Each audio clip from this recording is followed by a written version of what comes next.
Too bad. We're here. We're live. We're live? I don't know. Maybe. We're already live? Sure, why not? Oh, shoot. Are we live? Better, it didn't play the intro. I don't know. Are you guys interested in the fallout? Are we actually live? Jim was just snoring. Yeah, we're live. Okay, so I I didn't guess play we the are intro live. either. Sorry. Okay, well. Hi, everybody. That's now, okay. though. I'm going to. And the intro. We're also early. Yeah, let's play the intro. Yeah, we're going to play the intro. Let's play the intro. That's never happened. Hey, we're also early. Check it out. Let's everybody watching us live, we're not really here. Why? Because here comes the intro.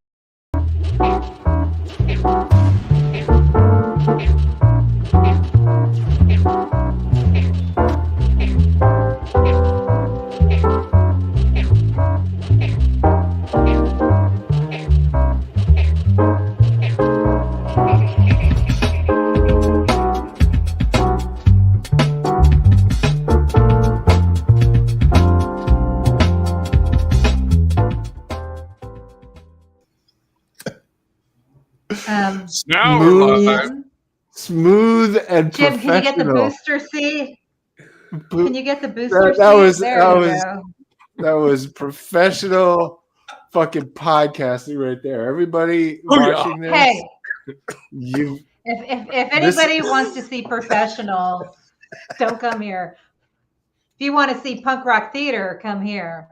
If you want to see punk rock theater with some really good information, I guess that was punk rock. Here. Mostly, it was just sad and sad. Like, hi, we're live at 6:58. For some reason, I don't know why. Because you were snoring and giving me shit, so I'm like, fuck it, we'll do it live. Yeah, I do. I think our friends would actually really enjoy the pregame. So we should actually record live what happens before we go live, because it's funny as shit. So I was doing this. Well, yeah, but only to be super obnoxious, just to annoy Hi-Fi. Hey, so welcome everybody to Rad Pod and Chill. Yeah, it did. Hey, I'm doing the welcome. Okay. Just like give me 30 seconds before you get all idiotic. I mean, blame him, man. Blame him. All right. He took all the professional out of everything. Hey, we're gonna cut all this in post. I'm celebrating the fact that democracy is still on life support. Which is great. Which is awesome. That's really exciting. Hey, so it's not dead yet. I'm not dead persistent vegetative state. I'm not dead yet. Welcome everybody to Rad Pod and Chill, where we're gonna do some chilling and we're gonna tell some stories. And if Hi-Fi and Z has it, I would like to show that Volodymyr Demchenko clip again, because I think it relates to everything that we're going to talk about tonight. The one that we ended Rad Pod EP 48 with Ruth Ben-Ghiat. I also sent you a clip of Ruth. I know I did it last minute again, but it was pretty great. So it's in a long format. I can't use it.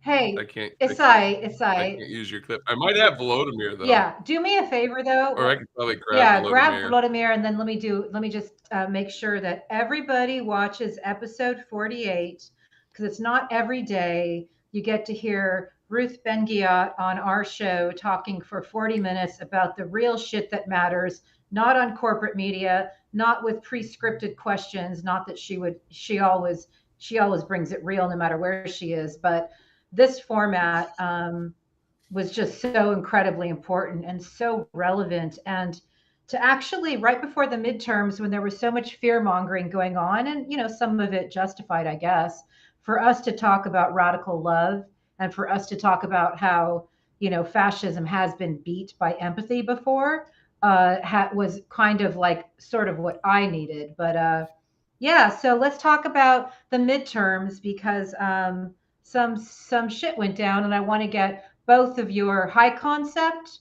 like if you just could give what you felt happened in a soundbite, and then I want to do a little bit of a deeper dive.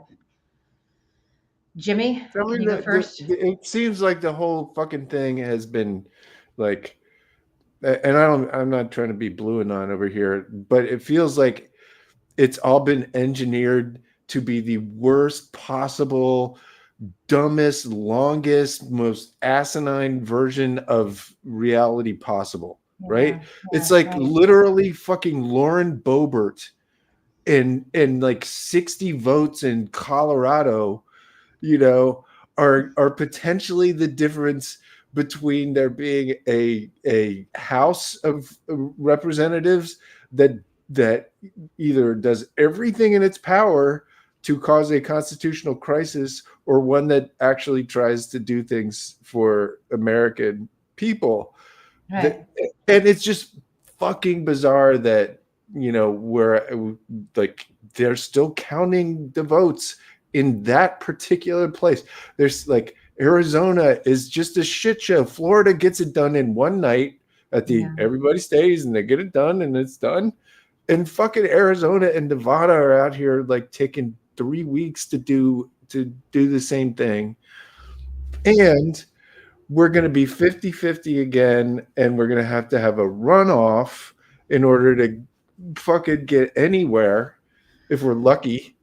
And it's just enough with this fucking bullshit. We need to clear up this election nightmare once and for all. We got to, because it gives these people too much room. Yeah. They're just going to keep doing this. They're going to hammer it and hammer it and hammer it.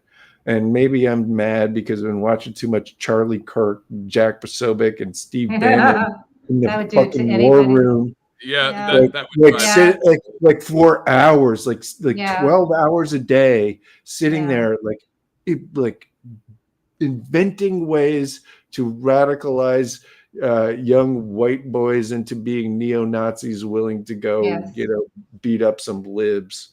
It's fucking disgusting. So I just want to point out that my TED Talk. Thank you. I just want to point out that it's very important what Jim just said, that he is willing to go to these radicalization platforms and shows to bring their narrative and to bring their game and how they're gaming people and how what narratives they're throwing against the wall to see what sticks. And a lot of that happens on Bannon's show. So it's very important, because just like most people don't know what QAnon is, even if they're affected by it, don't know how much Russian propaganda might have cognitively hacked their brains. People like Jim actually go to these places to warn you about what's happening, what's coming, what's going down, and it's very, very, very important work.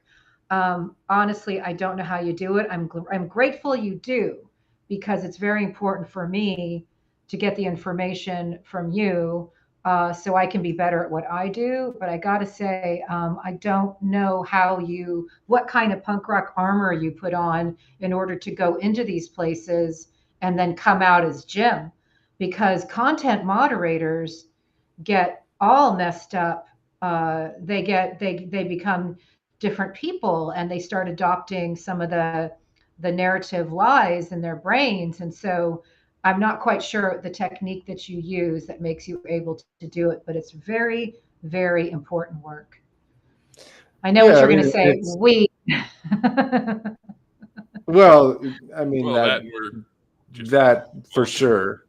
But I mean, it's without getting too psychobabbly, it has some stuff to do with trauma and having been through some things in life, and so it's just about kind of being prepared is what it's all about, and it's part of the reason why I if we can just get a goddamn breath, not that they'll let us. It's really the education component of all of this is the most important. Is if you can teach people what they're doing, how they do it, what the techniques are, what all of those, the way that they actually execute these psyops, this propaganda on people. It really does disarm it. It makes it vastly more difficult for them to latch into people's minds, because the way they do that is to make it seem real, right? They get people in these situations and in these mindsets that makes this propaganda, these lies, feel real and latch into your brain as if it is, right? And so if you know what you're talking about, if you know what you're doing, like for me, it's almost a game going into Telegram now, because I just go to, like, I can just boom, boom, boom, tell exactly what it is. This is a Kremlin propagandist. This is, QAnon. This is Pastelanon. This is neo-Nazis. It all fits into these neat little categories, and you can just kind of decode what all these people are actually doing and what their damage is. Yes, amazing. And it's just about being used to it, right? Yeah. And also, and having like we've been, I've been getting my ass kicked by these people for a couple of years now. Right. So, going into Telegram and seeing that stuff is, So I do want to talk a little bit about that, because you guys know, well, I wanted to put a pin in that, because I do want to talk about that, because a couple of really amazing things happened recently in my work. But Hi-Fi, can you give me your high concept summary of the midterms, and then we'll get more granular. Yeah, I fucking hate gerrymandering. Yeah, that's it. Yeah, and Hi-Fi is saying that from the great state of Ohio, so I understand that. And just so we can. He's right though. It's like 10 points. It's like across the country. They've stolen like 10 points from us with this batshit, like Dungeons and Dragons looking fucking maps. Like, what is going on? It was that one guy, the mathematics guy. He came up with the whole plan. Basically, what he did is he hacked the electoral system to create a pattern in such a way that Republicans would be able to steal. This is geometry. Yeah. You just fucking, maybe there's some calculus or something, figure out there's areas and shit and whatever. But it's not complex. It's just, figuring out, okay, given the following mathematical, inputs, what is the maximum? We need to make this. What is the maximum fuckery that we can pull off? And so they make these things that look like octopuses on crack. Like what the Georgia district? It's like. Yeah, that's actually a new Pokemon, the gerrymander. It's we're never going to win an information war if we don't stop using their stupid vocabulary. So let's ask our friends in chat and anybody watching to give us better words than gerrymandering, better words than redistricting. What it really is How about cheating? Cheating, gaming the system. Wait, so speaking of cheating, I have to bring this up. This is important. Because Heidi, you heard some of this. I'm just going to touch on it. It was hilarious, yeah. I'm going to touch on it. You weren't there for the really hilarious part, I think. So Donald Trump admitted to, listen to me carefully, everybody. This is important. Gal knows. I don't know if she's in chat or not.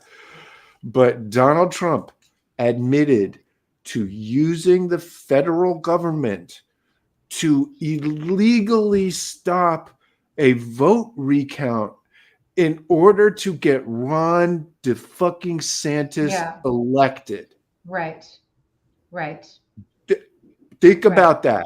Use the FBI, the DOJ to fucking illegally get Donald Trump, Ron DeSantis elected in Florida in 2018. Look at that shit. Admitted, look, the FBI and U.S. attorneys to go stop the goddamn vote recount, which it's exactly what Roger Stone did in 2000. And guess who was running the fucking show? Roger Stone's people. Yes, right. including a specific asshat named Jacob Engels, who's running around Twitter trying to be a big salty boy. I don't think so. Yes. All these names haunt me in my sleep. Yeah. See, so I've lived a relatively interesting life, and I've done a lot of things. And one of the things I've learned is you never publicly admit to doing a crime. Oh, I heard that. Yeah. Somebody and yet here's the crazy thing. Hello, Merrick Garland. We are after the midterm, sir. Yes. There is no we are. political concern. Yeah. Right. Department of Justice, get your shit together. And you want to solve the problem in Ohio? No, but we're going to have a special counsel. We're going to have Mueller too. Electric Boogaloo. It's going to be fucking great. No. So you know we're going to have. We're going to have people like me and you guys and Gal and our allies, and we are going to push on Ruth Ben-Ghiat, David Pepper, Jason Stanley, Fred P. Wellman, all the people in our circle. We are going to push on and we are going to force action. That's exactly what's going to happen. And you know why? I wasn't sad about JD Vance, because people like me and you and all of our allies, we're going to keep on pushing on till the people know exactly who Peter Thiel is. And then everything's going to fall apart on these people. I just know it. I know that there's going to be indictments. We'll see about Peter Thiel. Peter Thiel has created. He is, first of all, PSYOPs mastermind, knows everything about how to use them, and has created one around himself. Yeah. He's a literal Nazi who has built an entire empire that profits from suffering and death. Well, all I know is he created Rumble, which is nothing but Kremlin Nazi propaganda. I know. That has 70 million people in the United States. I know. And people still treat him like he's some kind of investor or tech bro or PayPal mafia. He's nothing of the sort. He is the most despicable piece of shit on planet Earth, and he is absolutely influencing all of these idiots, especially Elon Musk. In fact, Peter Thiel is the guy who told Elon Musk to buy Twitter, and I'm sure that's going to go real well at the next PayPal Mafia meeting. And now I am done with my time. Okay, Jim, just back up 1 second. So this show's been going roughly a year, and High Five for a year. We've been talking about these goons for about a year on our show, and High Five, was talking about Elon Musk being a problem for about a year. Well, everyone now knows that Elon Musk is a problem. They will know this about Peter Thiel. We have a lot of work ahead. Our work is not done. We're going to push on, and this is a global fight, as we know. But America didn't just roll. We didn't roll. And I would like to tell you guys a couple little stories from the trenches, because as you know, I've been a campaign manager for a year. And on election night, I looked around at 400 people who showed up to our election night party. And I knew all of their names, and I knew all of their family members' names. And you know why? Because those people worked their asses off on behalf of democracy. So I'm saying, like, in communities all across this country were things like what I witnessed. And so, no eulogy yet. Yes, we have a fight ahead, but these criminals, because that's what they are going to have to face justice one way or another. And I do believe we will see some evidence that we are a country where we have rule of law. It's just not fast, and it's very imperfect. And those with a lot of money, tend to get slaps on the wrist. But I do think when we're dealing with the type of devious traitorly behaviors that we have exposed on this show, it's just not sustainable. And just like Ruth taught us, autocracies are not sustainable. They're not. So that's one thing. Yeah, no, they're not sustainable, but they could do a shitload of damage while they're there, right? I mean, Stalin already done. Stalin was around for quite some time, and a lot of fucking people died, right? So we don't, we need to stay off of that track as much as Yes, as much as possible. possible. Needless Well, to I mean, say, let's. I do have to say, and then I'll give you 1 second. I think Elon Musk shows us how bad chaos and autocracy and dictatorial dipshittery works. Right?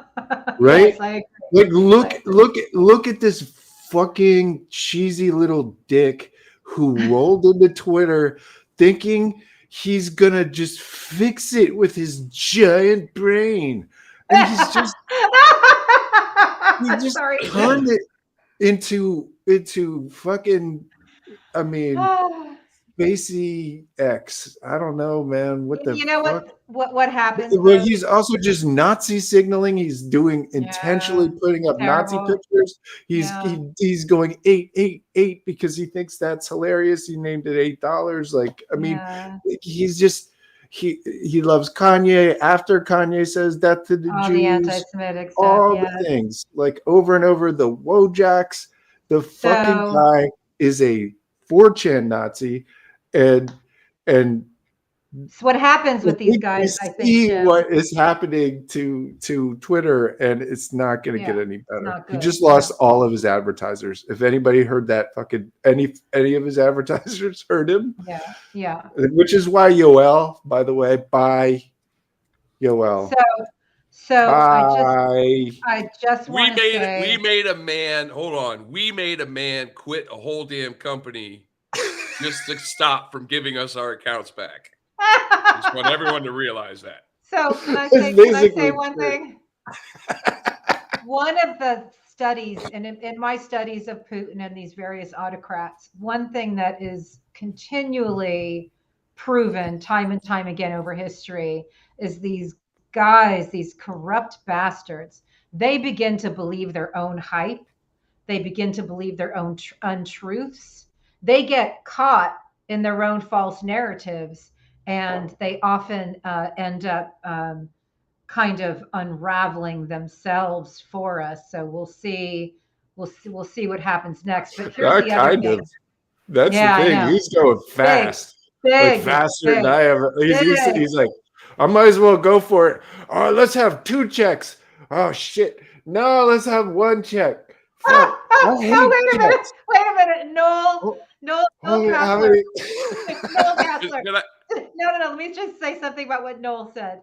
He has a crescent moon next to his name. He's like, why would you want a blue check when you can have a crescent moon? He's like, look, there's all these cool emojis. You could have an eggplant or an apple, or like me, I've got a crescent moon. And so I tried to do it. I was like, what do I want, And I was like looking and seeing the different things, but I couldn't get it to work because I'm a little bit, technically slow, but it was very funny. So everybody should go get crescent moons and be like Noel Kassler, because that was hilarious.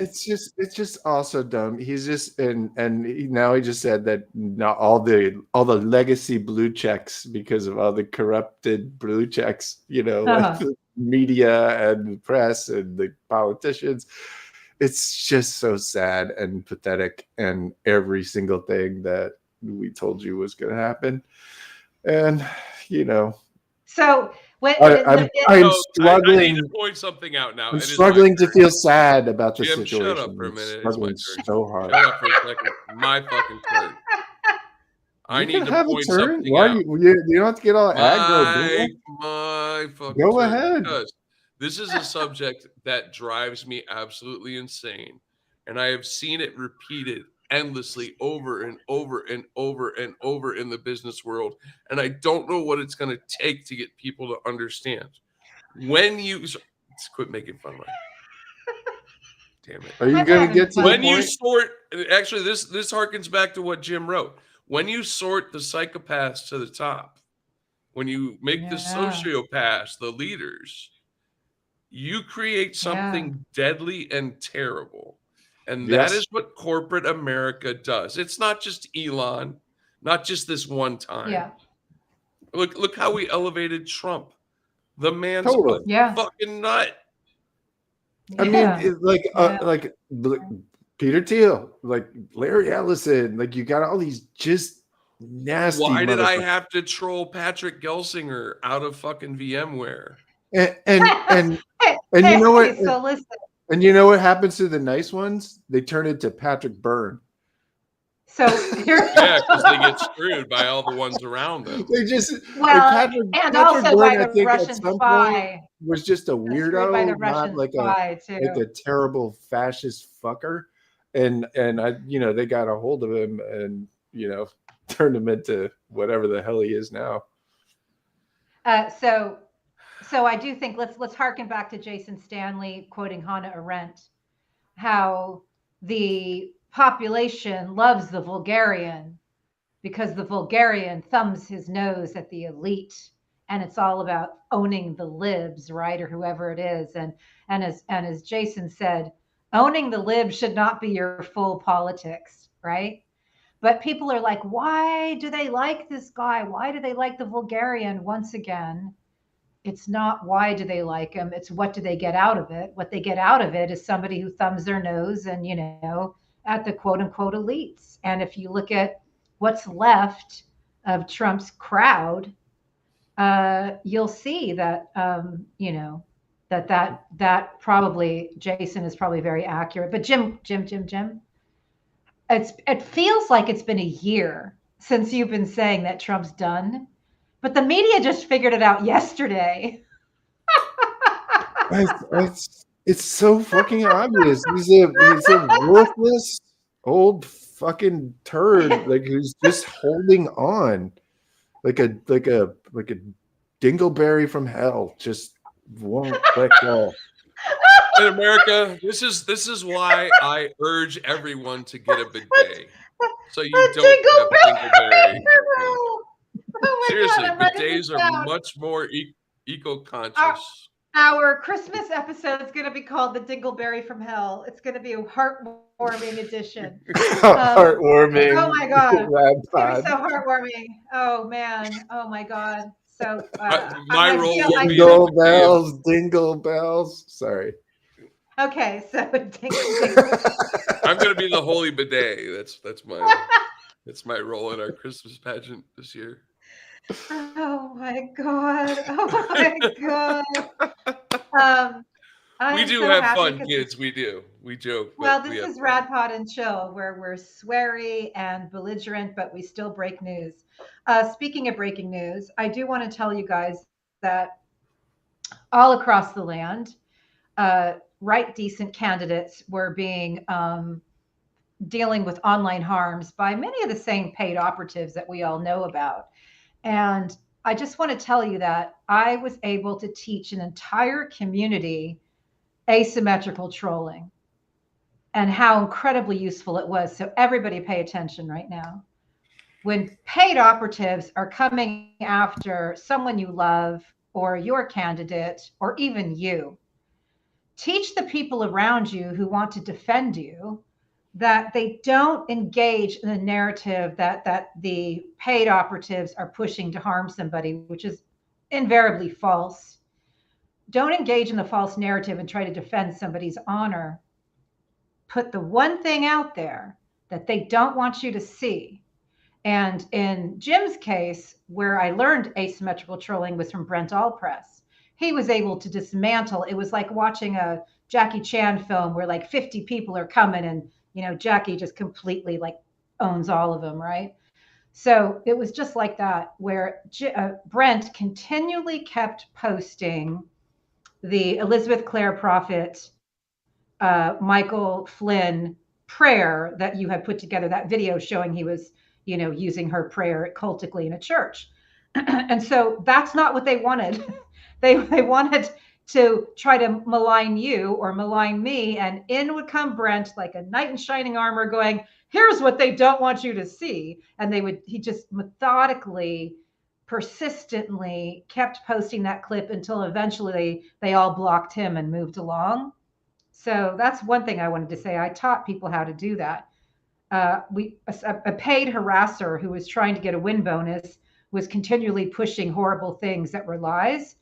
And so I taught them just to keep showing the screenshot of him getting a win bonus. And that's how you would shut this guy up. He was paid to do a job to harm somebody, and it was false. So all they had to do was continually point out this is a paying gig, and keep on showing that this person was trying to write like online harm shit to try to earn more cash. So that's one thing I wanted to say. Here's the other thing. I know. I can't wait to talk about that. Actually, I sent that to my team That's an today. important thing.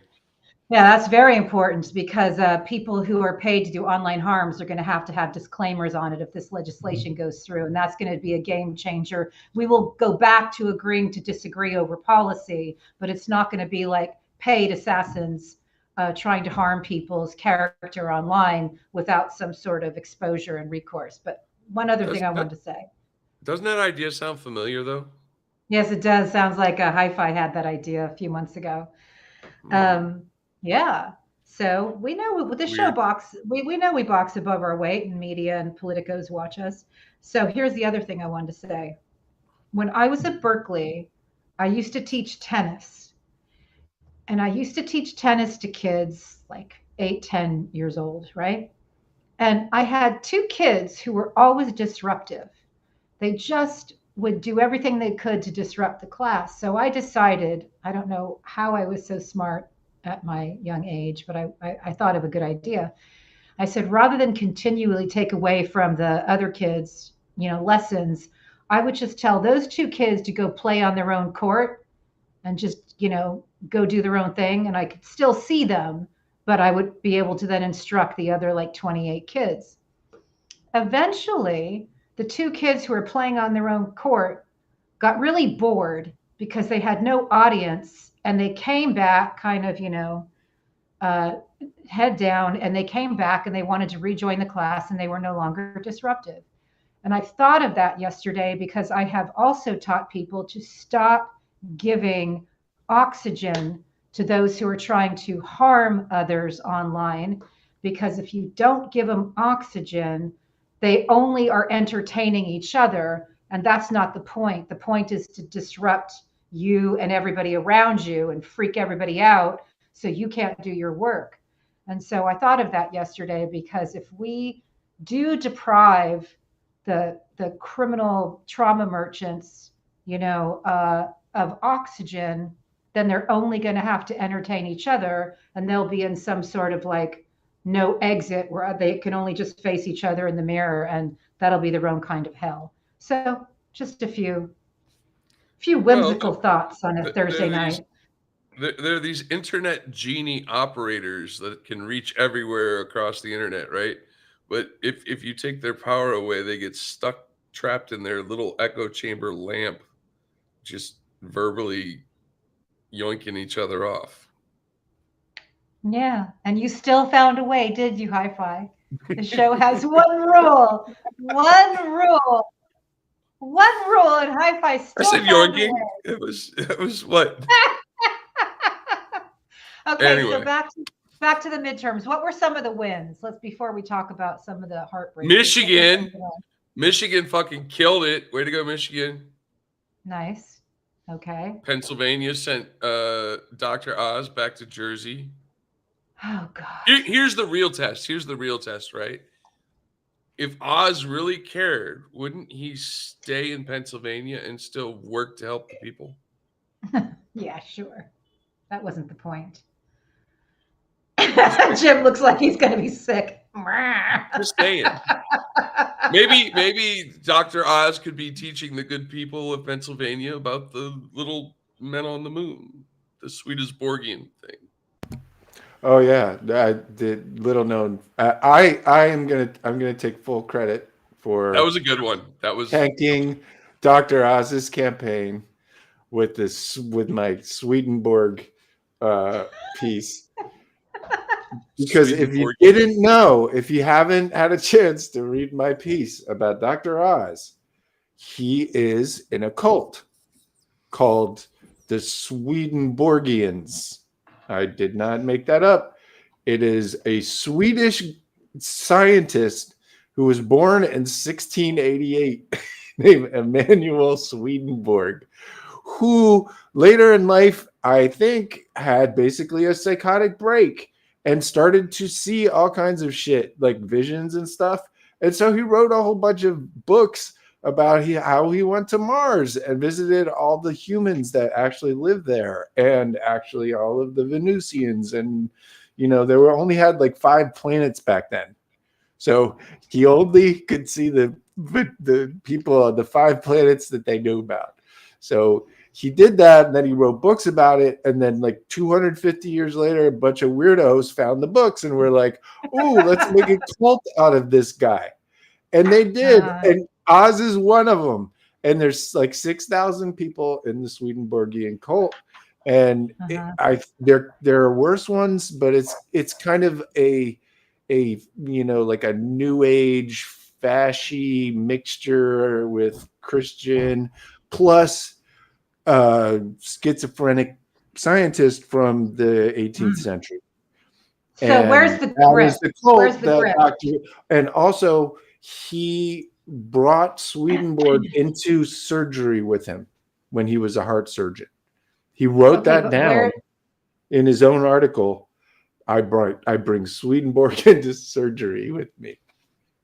Where's the grift? Where's the money? What happens? There's usually a Ponzi scheme attached. There's some sort of like MLM. It's just a mind fuck this guy, right? Like, or his wife apparently was super into Swedenborg, and in 2006, 2007, and managed to pull Oz over into the spaceman, the 18th century spaceman religion. Yeah. And then he started going on Oprah, and the rest is history, as they say. But they don't talk about they don't talk about Swedenborg anymore. They don't like talking about Swedenborg. I'm totally into a Swedenborg. I love Bjorn Borg. Okay. I do. I always love Bjorn. All right, I need to. There's my tennis theme. There's my tennis theme. High-five time. I see. I see what you did there, and yeah. High-five I time. did grow. He was my favorite. The high-five time. He was rad, man. He had the long hair and the fucking headband, and he was a cute. McEnroe used to be so angry, and Bjorn Borg was always just so cool. McEnroe is annoying. Right. Look, he was angry. Hey. All right, my turn. The closest I ever got to tennis was reading Infinite Jest. Now, I would like to point something out. Infinite Chess? Infinite. He's always so cerebral. I would like to point something out. Yeah, you got to say what that is. Oh, it's a book. It doesn't by matter. David Foster Wallace. They can look it up. Anyway, so we got Oz in a cult. We've got people who are running QAnon crap in a cult. Yeah. We got Amy Coney Barrett in a cult. Amy Coney Barrett. Jenny Thomas. Jenny Thomas. We got entire Republican Party is in a cult. In the Knights of Malta, which, as far as I'm concerned, is a weird cult. Wait a minute. I'm seeing a pattern. The GOP is a cult. The GOP is a cult. And they have different. Yeah. See, but what they've done is they've pulled all these cults together into this massive, just teeming cult. And there's only one time I've ever heard of something like that before. Oh no. Yeah, it wasn't good. What? That was not a good time. That was in the 1930s, is what he's talking about. When the whole syncretism, right? Yeah. Well, we're about 1931. That's about where we're at. What's a bigger? I mean, that's a very grave concern. That is absolutely a concern. It would certainly explain all the different factions of magical thinking that people are involved in. But also what Ruth said on episode 48, and I'm going to keep repeating myself because you're not going to get this kind of lo-fi podcasting anywhere else. She said, no, but we're dope. I mean, God, look at our guests. Wow. So Ruth said that the only thing she could compare us to in this moment might be the early years of fascist Italy, where all these various militias were running around. And what do we have but a bunch of militias armed to the teeth running around America? So that is a concern. And that is why she was talking about this. Some of the people on her Lucid, weekly conversations that I participate in, have left the country because of the political world. But I think mostly it's a combination of sort of the politics, but also I would have to say it's the not doing anything about mass shootings, because that is just, again, normalizing political violence, as Jim so eloquently wrote, is, a failed nation state. So that's something we're going to have to deal with. That's and the problem, the real problem, is not just the violence and the brown shirts and the militia, the paramilitary shit. It's the 400 million firearms, right? Like the Nazis didn't have, not your average citizen didn't have 1.34 guns per person, right? There weren't 11 million AR-15s running around in Weimar, Germany. So that's why this is the long game here is really important to understand, right? They armed the country up by promoting a bunch of propaganda that the Second Amendment says that individual citizens have the right to bear arms. It does not. Right. Never did. So the militias have a right to bear arms. The militias represent the citizens. It's still representative, and it's called the National Guard. That's what it was for. All of that other bullshit, all of everybody's hunting and your bullshit fucking sports and all that with the guns is all nonsense made up by people who either wanted to sell you guns or wanted you to shoot your neighbor. Those are the two reasons why people want you to buy a gun, because you will give them money for it, or because they want you to shoot your neighbor. I just find it very interesting that once again, our freedoms are seen as a weakness and our freedoms are exploited. And what I mean by that is we know that Russia has been, harming our country psychologically through various means, but they use our freedom, such as freedom of speech, and they exploit that. Obviously, they don't have any freedom of speech in their country. Obviously, the people in their country aren't allowed to run around and form militias and have guns, but our country has, and they can manipulate them. And one of the things that I want to bring up from people who still don't get how Russia is harming our country and trying to split us up from amongst ourselves, is that one of the leaders of a white nationalist militia group in our country lives in St. Petersburg, Russia, where the troll farm was. So can I put one more name out here? Sure. Maria Butina. Oh yeah, Patrick. That's why. What did she do? How did she come over to the United States? What did she do? She came Patrick over to the NRA. Hold on. She came over to the United States to meet with NRA people. That was her entire joint, was coming over to meet with gun rights people in the United States from Russia as some kind of ambassador, right? And she happened to make her way to a Trump appearance in mid 2015 where she asked a question about sanctions, right? Yeah. And what did she go on to do? She went on to mindfuck Patrick Byrne, right? Not just mindfuck him. Well, she fucked him too, but she mindfucked him and fucked him, and he ended up being taking his billions of dollars and just following Mike Flynn around and doing whatever Mike Flynn wants him to do with his money, while he just embarrasses himself and drinks himself to death, which apparently he's doing at a very rapid pace. It's not a pretty sight. And you know, that's one Russian woman who came in, radicalized the NRA, and she did. She slept with a bunch of them. She did. Yeah. Sorry. I had the best.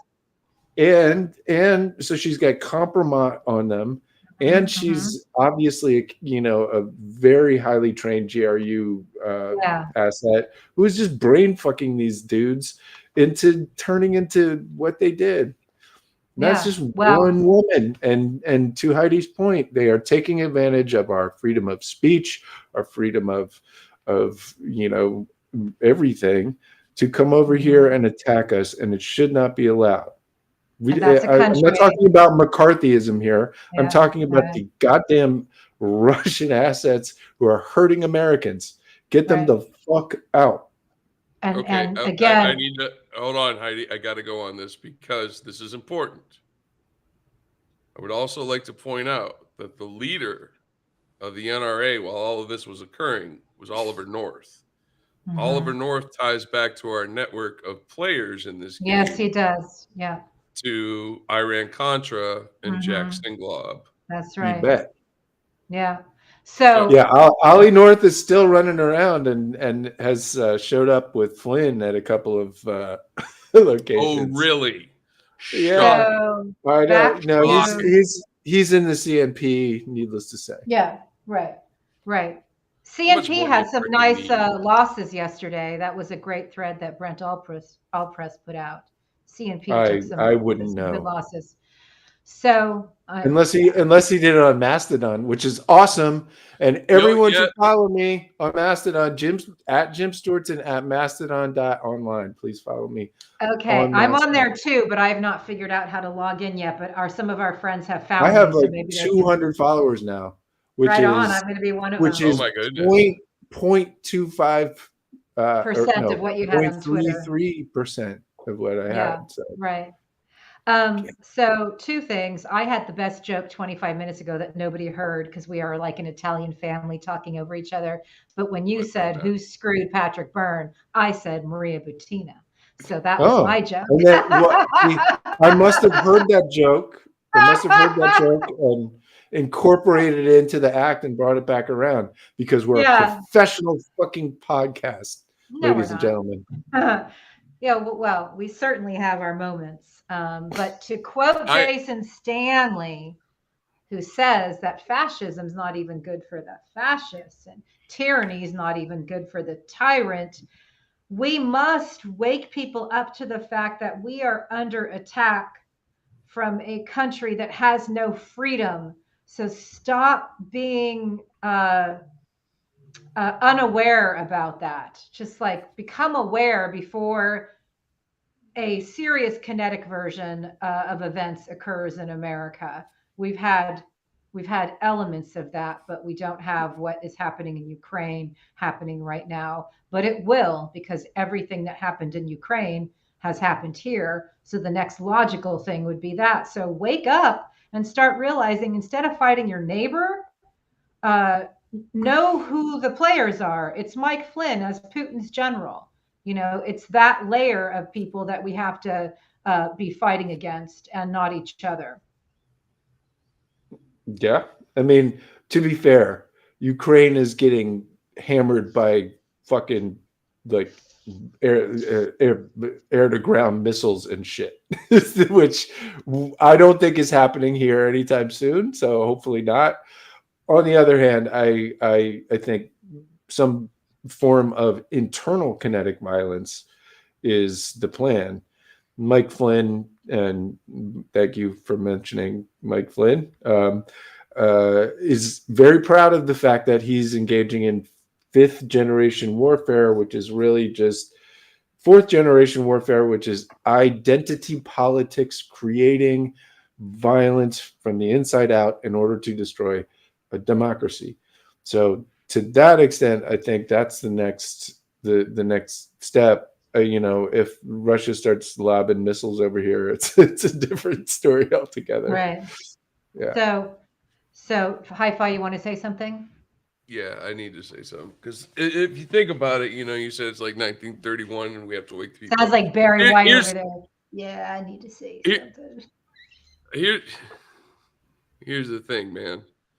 Um, Joe Biden and the DOJ and the FBI need to figure it the fuck out because are they going to be the Weimar fucking government that kowtows to the fascists, or are they going to stand up for democracy, do the right thing, prosecute the bad people, charge them for their crimes? It was very coy of Joe to say, yes, Elon Musk might want to be looked at. Fuck that. That dude needs a colonoscopy. You know what? He You know, said, to be fair, he said we have lots of ways. which is so Death by listen, 1,000 cuts. Do we have to reference that? for a No. president who is like 80 years old and has been around, an institutionalist forever, that's pretty yeah, fucking metal. We have yeah, lots it's of metal. ways, and Yeah, yes, he should be looked at. That's metal. yes, For Joe Biden, that's gloves off, brah. So I'm okay. yeah, I was okay with that. I was okay with that. Like, yeah. Well, You I know what? remember he that was said a shot across the nobody bow, man. fucks with a Biden. So That was a shot here's across the what I bow. heard. Here's what I heard. In Okay. presidential speak, the translation to what Joe Biden said was, Hi-Fi's right. Elon Musk is a fucking problem. Yes. That's actually what he said, but he just said it in his own very presidential Yeah. way because he doesn't You have a know. lo-fi podcast like we do. Yeah. What's he gonna Yeah, do? Hi-Fi gonna go. yeah, yeah. He's a fucking problem. We're gonna send a. We don't want to No, be but like. here's what's going to happen, and We I'm don't going want to to be call it like right Trump now. and sending people to governments into doing shit. Yeah, But yeah. the goddamn DOJ. there's so many crimes. There's a Yeah. So lot many. of crimes. Yeah. So many crimes. So many crimes. Just go to my Substack, go to Gal's fucking Twitter feed, go wherever the Yeah. fuck, go Yeah. to Hi-Fi's TikTok. He'll show you some Yeah. fucking crimes on his TikTok, man. Heidi I am Substack. dead serious. Heidi's Substack, Heidi's tweets, And my Byline Times article. and all the Yeah. Byline Times. Yes, Fuck yeah. all the Byline Times. Like, there's a lot of crimes. Just arrest somebody for them. So, speaking of dingleberries from hell, as you guys know, Vladimir Putin and his toadies. There were so many people you could have gone to there. It was the Well, anticipation. Yeah, I was waiting. I was like, wow. The anticipation was killing me. Yeah, sorry, go ahead. I went to Putin simply because he is the massive biggest dingleberry. He's the biggest dingleberry from hell, and because he has no sense of humor. He killed a puppet. That was the first thing he did when he became president. Was he killed a puppet because he can't take satire. So the biggest dingleberry from hell, Vladimir Putin and his toadies in 2015 and 2016, they were creating protests in America out of their Russian St. Petersburg subversion operation, making Americans think that we were fighting each other when they were actually creating both operations, both the pro and the con of whatever the issue was being orchestrated out of Russia. So our friend Serena Zabriskie, who's going to be on our show in a couple of weeks, God willing, I just talked to her. She was in the middle of an air raid. And I'm always, anytime I have an extra couple dollars, I'm always sending her coffee money. It's not about the money. It's letting her know that we're in this together, and that every time in the last 6 years as an independent investigative journalist, anybody did an act of kindness for me, it's what helped me keep going. So I always want to send her anything I can to remind her of that. But she's literally like sitting in a darkened room, air raid going on around her, and she's seen a lot of destruction because she continually travels to peak areas and documents it. But what she did, which was so brilliant, and I mentioned it when Ruth was on, was she went to Moldova, where she covered a protest. And I again called it a Potemkin protest because it was so clear that these people were told not to talk to any media. She was reporting probably for Byline. They were told not to talk. It was a bunch of 70-year-old women. They had some Russian speakers talking about how great Russia was. And then she followed them, and they all got on a bus and got out of the city and back to the villages where they came from. And she found out they were being paid $10 a day to go do these fake protests. Well, obviously, I started thinking about the Trump rallies in the early days where they were advertising on Craigslist. We called them Craigslist crowd. They were paying them, and they would stiff them too. They wouldn't even pay him. They promised him like $50 and then not pay him, of course. But I was thinking about that because, again, so much of what we've been seeing is smoke and mirrors. Remember the inauguration? Not the biggest crowd ever. And then the most recent rally in Ohio, you could tell that it wasn't even that big. And I remember looking at Charlottesville from a producer's lens and picturing some producer saying, "Okay, boys, let's all get in the shot together." I think that we've through the media exploitation, normalization, profiteering, whatever, everything has seemed much greater than it is when it comes to Trump. Now, Jim, I know the radicalization is real and that is massive. I see it. It's everywhere.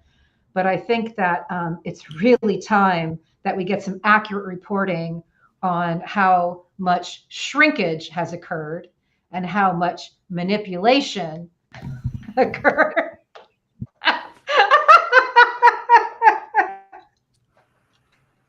Yeah, I'll stop. I mean, yeah,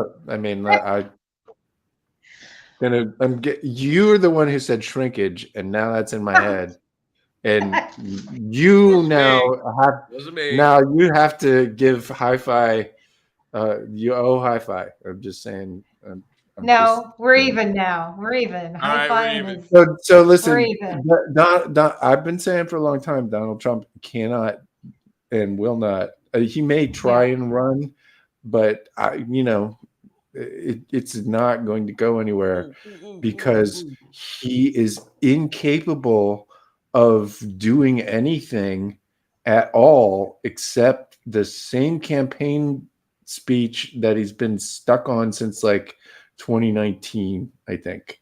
Like he just hasn't changed a thing. He doesn't know how to, fucking do anything anymore because he's brain fucked. Also, no one likes him at all. No one likes him. No one wants to be around him. Everyone's scared of him. It's just going to be about whether they can, who's going to be actually the one to, cut off the old man at the knees. We will see, but it's going to happen. Flynn is going to try and run. Mark my fucking words. What they may do in the short term, also mark my words, is try to put Trump in the Speaker of the House position. Right. That is sadly an actual plan that is being actually implemented. Yeah. And assuming that we lose the House, and it looks like we will, get ready. Does it? Does you think so? Oh yeah. We're way behind. We would have to do. Yeah. We would have to catch an inside straight, as they say. Okay. We would have to, run the table, and man, the shitstorm that would happen if we did that would be pretty amazing. Well, could we please just talk about Ohio for a minute? But first, I gotta say, before you, do we have to. Yes, we're gonna talk about Ohio with. We're gonna talk about Ohio with David Pepper. Hold on. All right, fine. But I need to say this about Trump. If I would use Trump for maximum damage to DeSantis, and when Trump is inevitably put away, well, just remember, Ron DeSantis was probably part of the deep state that put him there.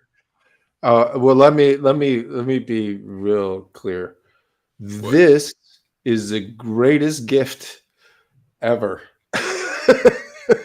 What Donald Trump just did to himself, Yeah. his party, to everybody. All of it. He All of it. he it wasn't even like he put a nuke on an ICBM and sent it over Yeah. to DeSantis. Yeah. It's like he Yeah. invited DeSantis over for a barbecue and then Yeah. set off a nuke.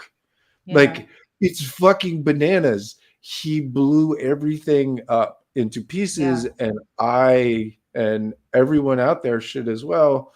Please take the opportunity to dig this as deep and as painfully as possible into the beast over there, Okay. because what needs to happen is divide and conquer.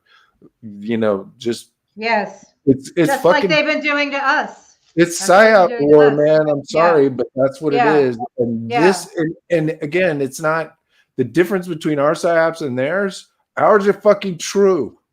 Yeah. All we do is tell the damn truth. Yeah. But you do it with the stuff that is both important and damaging to them. Yes. And this is that. Okay, so two things. This was brilliant and so much fun. Hi-Fi, I just re-forwarded you that one anagram, and I know you didn't want to do Elon Musk, but I do think that it's time that we do. So if you can Elmo. find it, it would be so His great real because it's name is really great. Elmo. I'm It's not going really, to call really him great. anything but Elmo from now on. I don't Elmo know. Husk. There's an Elmo that I really like, the other Elmo. So I'd hate to desecrate Elmo, but see if you can find it. If not, I can show it in the Hold on. camera. I think I got it. Hold on. And then I would like to go out with Volodymyr Demchenko telling everybody, in case they missed episode 48 and they missed our interview with Volodymyr, what happens to traitors? What happens to people who create false realities and then force people to live in those false realities? Hear it from a brilliant Ukrainian soldier. So I want to end on that, but first I want an anagram. Hold on. I'm trying to get it going. It's stuck in my mail and won't come out because of Google Drive. Mole Tusk.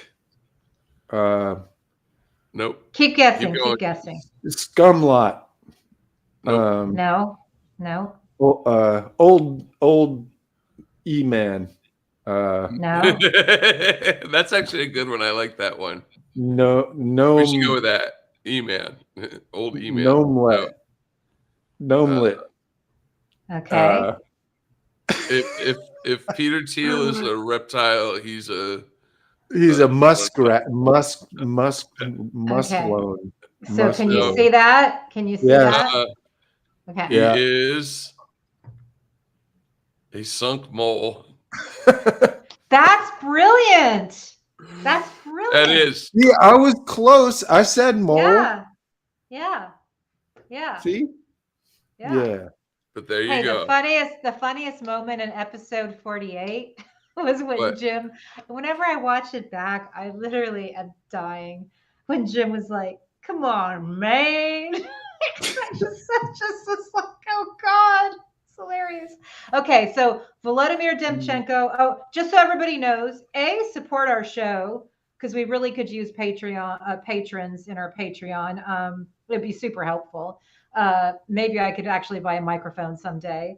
The other thing is David Pepper is coming back, and we're going to talk about what the hell just happened in Ohio and what we need to do about it. Fred P. Wellman's coming on again because he's been boxing in Georgia, and he's going to tell us what happened there. And then Zarina Zabriskie is going to be with us a week from now. So we've got a lot of cool things happening, and we want you guys to come along for the ride. And now let's hear from one of my favorite human beings in the world. And I'm just praying for his safety, and Zarina's and Sweeney's. And not a sunk mole. I can give you an example of how I see Russia and their propaganda way of thinking. Imagine you're in a bar Yeah, and you have a nice time with your friends, and you just having fun. And there is always a guy in the park who is just staring at you, and he already want to fight with you, and everybody know it, you know. And you can pretend he's not there. You can pretend like you're avoiding him, la la la. But there is only two way to solve this question.